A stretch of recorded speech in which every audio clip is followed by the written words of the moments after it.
तो नमस्कार, स्वागत है दोस्तों आप सभी लोगों का एक और नए वीडियो लेक्चर में। दोस्तों इस वीडियो में हम बात करेंगे फिजिक्स का जो हमारा चैप्टर नंबर 2 है उसके बारे में।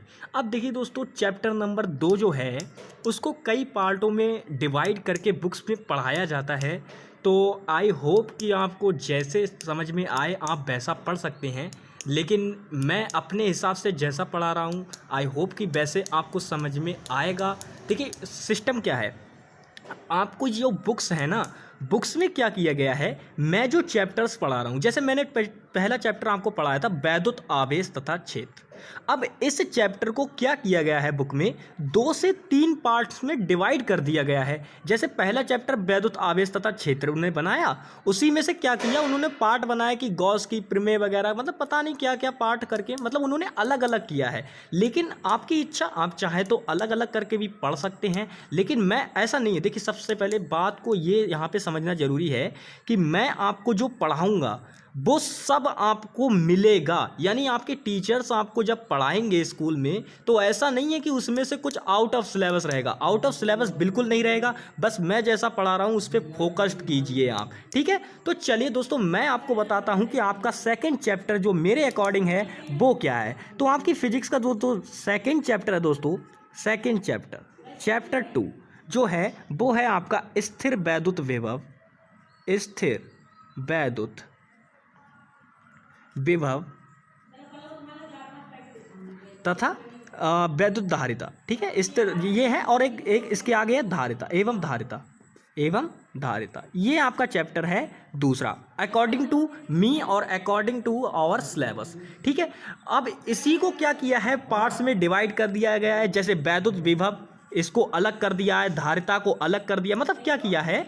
देखिए इससे फ़ायदा क्या होता है कि बच्चे पे ज़्यादा मेहनत नहीं पड़ती है, वो आराम से करता है, उसे छोटे छोटे चैप्टर मिलते हैं, वो आराम से कंसेप्ट को याद कर लेता है। तो देखिए तोड़ के भी पढ़ने में कोई दिक्कत नहीं है, लेकिन मैं क्या करूँगा, मैं सबको एक साथ लेके इसलिए चल रहा हूँ क्योंकि मैं देखिए बहुत आराम से पढ़ाता हूँ, आपको ज़्यादा लोड नहीं देता, बिल्कुल बहुत आराम से पढ़ाता हूँ चीज़ों को। तो ऐसा नहीं है कि मैं एक साथ ये चैप्टर मैंने ले लिया है तो मैं आपको बहुत तेज़ पढ़ाऊँगा, चैप्टर को जरा से मैं ख़त्म कर दूँगा, ऐसा कुछ मेरा पर्पस नहीं है। मैं आपको बहुत आराम से बहुत ही समझा के चीज़ें पढ़ाने वाला हूँ, ठीक है। तो चलिए दोस्तों आज हम चैप्टर की शुरुआत करते हैं और आज हम बात करेंगे वैद्युत विभव क्या होता है, ठीक है। अब वैद्युत विभव दोस्तों क्या होता है तो मैं आपको बता दूं। सबसे पहले देखिए परिभाषा तो हर कोई लिखा देता है, अभी मैं आपको डेफिनेशन लिखा दूं, रटा दूं, उससे कुछ फायदा नहीं होने वाला। आप वैद्युत विभव को समझो कि होता क्या है। सबसे पहले हम केवल आज बात करेंगे वैद्युत विभव की, और वैद्युत विभव बताने के बाद में, क्योंकि सबसे बड़ा कन्फ्यूज़न जो रहता है वो ये रहता है कि वैद्युत विभव और विभवांतर, मतलब विभव और विभवांतर ये क्या होता है, सबसे बड़ा जो डिफरेंस है ना दोस्तों, और यही सबसे बड़ा कन्फ्यूज़न बनता है। और मेरे को इस कन्फ्यूज़न को इस वीडियो में तो मैं पक्का ख़त्म नहीं करूँगा, क्योंकि इस वीडियो में मैं केवल आपको पढ़ाने वाला हूँ वैद्युत विभव। नेक्स्ट वीडियो में मैं जब विभवांतर बता दूंगा उसके बाद मैं आपसे वादा करता हूं कि कभी भी आपको वैद्युत विभव और आपको विभवांतर, इन दो चीज़ों में डिफरेंस करने में कभी भी कोई दिक्कत नहीं होगी। आपको जैसे ही ये दोनों चीज़ें सामने आएंगी ना, अंकित गंगवार का नाम आपके अपने आप सामने आ जाएगा कि हाँ उन्होंने हमें कुछ बताया था, ठीक है। तो चलिए सबसे पहले शुरू करते हैं, हम बात करते हैं वैद्युत विभव के बारे में।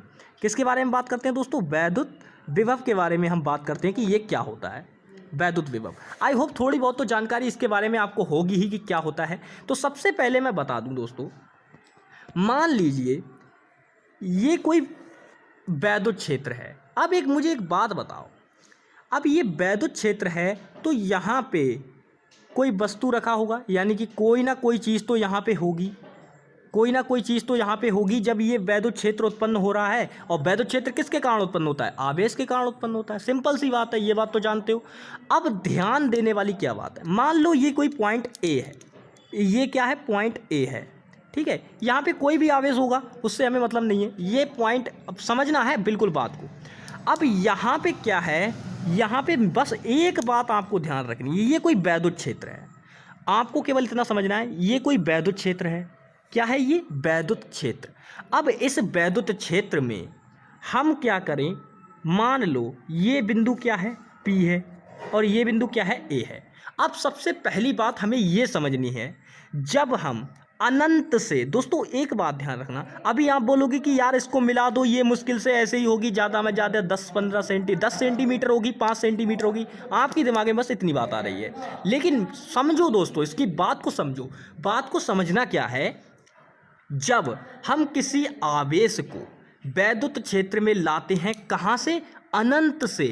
मतलब अनंत से जब हम वैद्युत क्षेत्र को, मतलब अनंत से किसी आवेश को, मान लीजिए यहाँ पे कोई आवेश है क्यू आवेश है, ठीक है। क्यू क्या है? यहाँ पे हमारा आवेश है। अब इस क्यू आवेश को अनंत से हम वैद्युत क्षेत्र में लाएंगे, ठीक है। ये देखो ऐसे करके चला, यहाँ से चला आपका आवेश, अनंत से चला आपका आवेश, और ये वैद्युत क्षेत्र में आ गया किसी बिंदु, मान लो ओ पर। ये ए पर लाया था मैं, तो ए पर आ गया। पी से चला, ए पर आ गया। पी बिंदु कहाँ पे है आपका? अनंत पर है। ए बिंदु कहाँ है? वैद्युत क्षेत्र के अंदर है। तो यहाँ से आपको क्या समझ में आ रहा है? यहाँ से आपको समझ में ये बात आनी चाहिए कि कोई भी गतिमान आवेश, मतलब कोई भी आवेश आपका होगा, उसे आप क्या करोगे?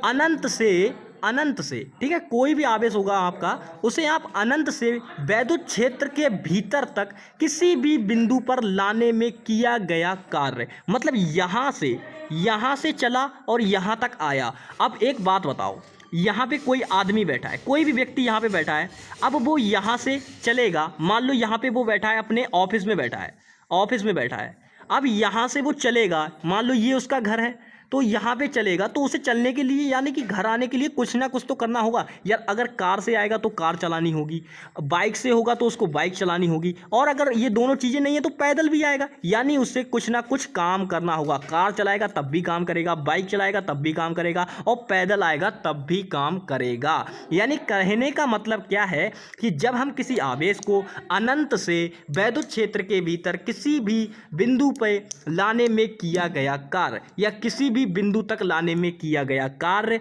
उसका क्या कहलाता है? वैद्युत विभव कहलाता है। और डेफिनेशन तो दोस्तों आप अच्छी तरीके से जानते ही हो क्या होती है, सारी चीजें आपको पहले से ही पता है। ये छोटी छोटी बातें हैं, बिल्कुल छोटी सी डेफिनेशन है इसकी, क्या होती है चलिए मैं बता ही देता हूं। अनंत से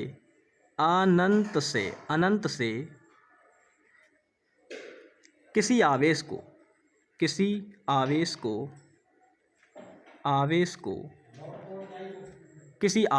अनंत से किसी आवेश को वैद्युत क्षेत्र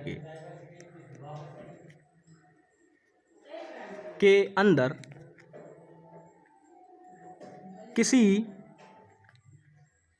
बिंदु तक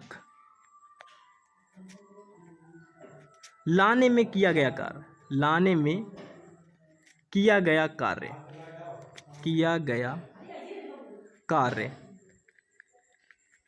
क्या कहलाता है? आपका वैद्युत विभव कहलाता है।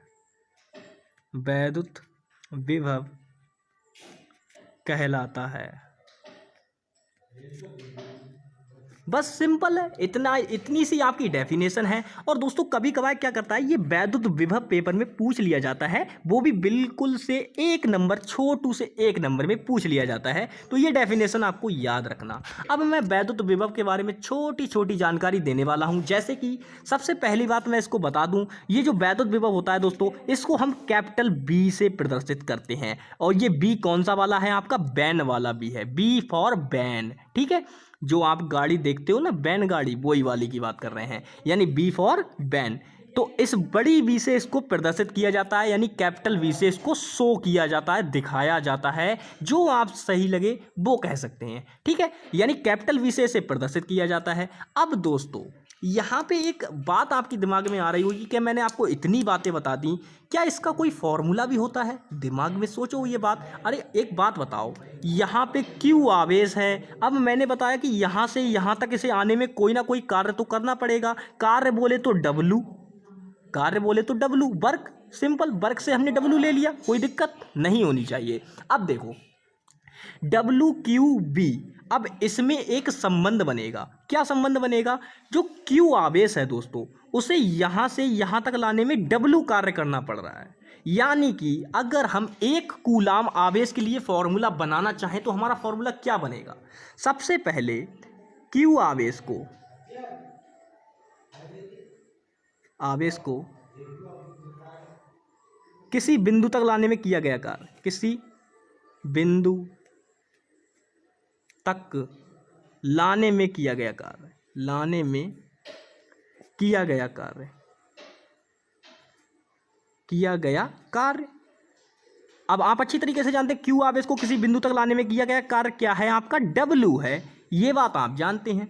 अब मैं बात करूं वहीं एक कूलाम आवेश के लिए, तो ये फॉर्मूला क्या हो जाएगा, हैं क्या हो जाएगा दोस्तों, एक कूलाम के लिए W/Q फार्मूला हो जाएगा, यानी कि एक कूलाम आवेश के लिए फार्मूला क्या हो जाएगा, W/Q हो जाएगा। इसका अगर हम मात्रक की बात करें दोस्तों तो ये होता है जूल प्रति कूलाम, जूल प्रति कूलाम होता है, सिंपल, ये बात भी आप जानते हैं। और इसका एक मात्रक और होता है जिसको आप बहुत अच्छे से याद रखना, वो होता है वोल्ट। दोस्तों ये मात्रक आपको याद रखना है क्योंकि ये पूछ लिया जाता है कि वैद्युत विभव का मात्रक क्या होता है। तो दोस्तों आपको दोनों याद रखने हैं, जूल प्रति कूलाम और वोल्ट भी याद रखना है। ठीक है दोस्तों, चलिए तो मिलेंगे नेक्स्ट वीडियो में। आपको मैंने यहाँ पे सिर्फ वैद्युत विभव क्लियर कराया है, वैद्युत विभव। इस वीडियो के बाद में आपको और कोई वीडियो देखने की ज़रूरत ही नहीं है, बहुत ही आराम से मैंने आपको वैद्युत विभव समझा दिया है। ठीक है दोस्तों, तो मिलेंगे नेक्स्ट वीडियो में, तब तक के लिए bye bye, take care and जय हिंद दोस्तों।